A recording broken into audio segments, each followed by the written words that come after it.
బ్రాహ్మణుడవైతే ఇంత ఓర్పు ఉండదు. శరీరానికి బాధ కలిగితే బ్రాహ్మణుడు ఓర్చలేడు, దెబ్బ తగిలితే తట్టుకోడు. క్షత్రియుడైతేనే తట్టుకుంటాడు. నువ్వు క్షత్రియుడవా, బ్రాహ్మణుడివి మాత్రం కాదు. నువ్వు అబద్ధం చెప్పావు, నిజం చెప్పు. నువ్వు ఎవరిని అడిగితే నేను సూతుడను అని చెప్పాడు కర్ణుడు.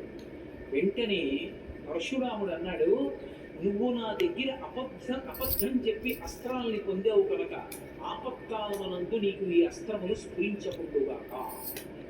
అందుకే కర్ణుడికి మరణ సమయంలో బ్రహ్మాస్త్రం కానీ భార్గవాస్త్రం కానీ, పరశురాముడి దగ్గర బ్రహ్మాస్త్రం నేర్చుకున్నాడు, భార్గవాస్త్రం ఉపదేశం పొందాడు, ప్రయోగ ఉపసంహారాలు తెలుసు. కానీ తిరిగి వచ్చిన తర్వాత దుర్యోధనుడు అడిగాడు, పరశురాముడి దగ్గర అస్త్రాలు నేర్చుకున్నావా, ఏమైంది నీ ప్రయత్నం అని అడిగాడు. నేర్చుకున్నాను కానీ పరశురాముడు నన్ను శపించాడన్న విషయం దుర్యోధనుడికి కర్ణుడు చెప్పలేదు. చెప్పకుండా నేను వెళ్ళిన ప్రయత్నం పూర్తయింది, పరశురాముడి దగ్గర అస్త్రాలని ఉపదేశం పొందాను అన్నాడు. దుర్యోధనుడు కర్ణుడిని నమ్ముకున్నాడు. బ్రహ్మాస్త్రం తెలుసు, భార్గవాస్త్రం తెలుసు, కాబట్టి కర్ణుడిని నమ్ముకుంటే నన్ను రక్షించి తీరుతాడనుకున్నాడు.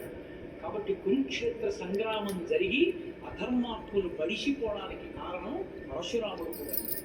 పరశురాముడు కర్ణుడికి ఉపదేశం చేసి ఉండకపోతే, దుర్యోధనుడికి ఆ మాట చెప్పకపోతే మహాభారతం ఎటు తిరిగేది అన్న విషయం కొంచెం ఆలోచించవలసినటువంటి విశేషం.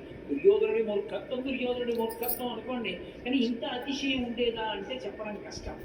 చిత్రం ఏమిటంటే, మహాభారతంలో తన శిష్యుడికి విలువిద్య నేర్పి శిష్యుడి చేతిలో ఓడిపోయిన సత్కారం పొందినటువంటి గొప్పతనం కూడా.